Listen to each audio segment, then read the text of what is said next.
Okay, nze waswa Emmanuel muli mutya mwenna abatugoberera kansubire muri bulungi. Mwebale nnyo kubanga mutusako time n'okubanga mutugoberera 0709965852 kuba kusimu ebakuyambe ku nsonga za internship go inasoma video production TV presentation ojja kuba yambiwa hands on obo obikola Biv Organic Jesco Beauty Center ajja kujanja Dr. Senjobe. Okay, agamba ki mikono jange mwenna abatulaba Lady Aisha okuva Saudi oliotya webale kubeerako webale nnyo kubanga otusupportinga katusubire muri bulungi ate ne uncle kwage kawando oliotya ku MS ndabira Auntie Rose omugaye mutumide Jowylanda mumanyo muwalo yakola zi cover yatandika okuyimba nga akola covers ezenjawulo yasokera ku covers za John Black nadamu nyizimu ku nyimba za John Black aziyayimba kayimba kuba Wycliffe bakayite batya ngera biddemukko katono naye kayimba kamu kuba muleta kayimba kali kalungi nnyo akayimba mudowozi li eddungi omuwalo oyo omutono omweru gwe mulako mbifaanani Jowylanda nabadde nga apambana yangamba okuyimba covers abadde nga talina ssente ziperforminga azikola record music na biki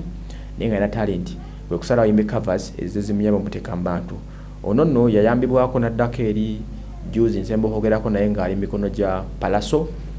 abeko bya muyamba musically ndoza recording recording de yakayimba nga kam ole kubeta ko my jam ndoza ke baita African Girl kenyini era keko then yakoze ne remix ye ne John Black je bitate weru mutwe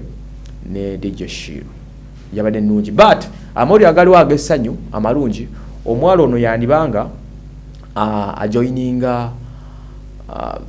the Texas agenda kuba yimba ne Fresh Kid mu kibina kye kimu the Texas camp ne baddenga erimu abayimbi abenjawulo mbadde Fresh Kid ng'omuntu omukulu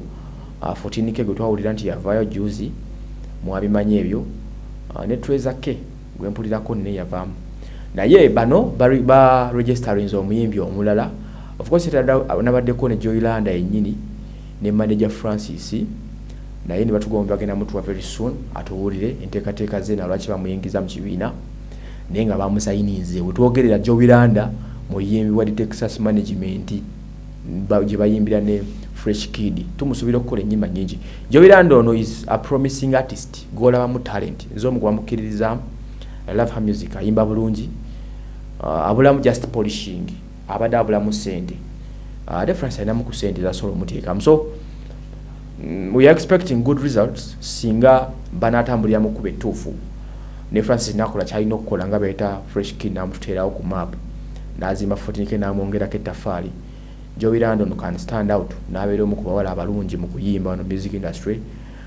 kuba Texas manager tukusubira okukola ekintu ekirungi ono bagenda mu unveiling very soon ku mukolo naffe tujja kuba nga mu unveiling era nnya mukyaza wano n'enteekateeka zonna bwe zinaaba akababiddeko bo busy ali muri Texas ewa Fresh Kid mpoza zimu ku nsonga zoyinza okwebuuza jjukira Fresh Kid nabadde limited nnyo ku kuyimba nti alina kuyimba weekend Saturday ne Friday kiro maybe kale ne Sunday waba asobodde ayina abeera ku ssomero waliwo gigs ezibira mu week ng'okuyimba mu baalabbaala obw'enjawulo jangu tukuya 3 jangu tukuya 5 ebyo Fresh Kid atabiyimba cause mu mateeka ge bamugana okuyimba mu mabaala then the time jaina okuyimbiramu Fresh Kid ata kyalina kusuka saa 6 nga akyali ku kivulu alina kubeera mu nnya kitundu awo ekinene nnyo 5 12 mwere ebiro ebisinga yasookawo kino kibadde kimukosezaamuko nga ne rate kwalina okukolera ssente omanyi ono Uganda ebakuba bakwadde obudde olina okikoleramu ofune ssente oyimbe kyalo ku kyalo kivulu ku kivulu kati ndoza n'abala remove ennungi naga kanfune Jowylanda abe nga asobola okukola buno gigs obusigadde ng'obwa wiiki obwo kuba she's a good artist asobola okuyimirirawo astandingewo ate Texas sigale ngenda maaso then ono omuvubuka omuto Fresh Kid abe nga akwasaganya ebya weekend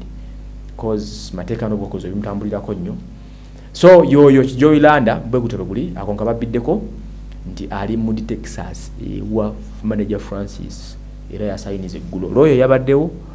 yerowo yaba Bobby Wine omukyalo ate tambula ne Bobby Wine mulaba nnyo mu nkambi bikyali confidential terms and conditions nange banganyo zitunulamu but I saw everything